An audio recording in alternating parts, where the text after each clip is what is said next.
Hi, it's Steve. Today we'd like to show you how to change the lower spray arm on your dishwasher. It's a really easy job. Let me show you how we do it. Now to do this repair, we first of all will need to remove all of the items in the lower rack. And then we'll take the rack out of the dishwasher and set it aside. Now to remove your old spray arm, we're simply going to lift up on it, rotate it counterclockwise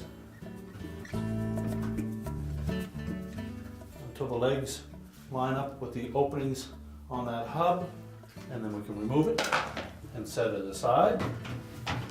And again, we want to make sure that we line up those four legs. Just rotate it and it will lock in place in short turns freely. We'll reinstall the lower rack, close the dishwasher up, and our repair is complete.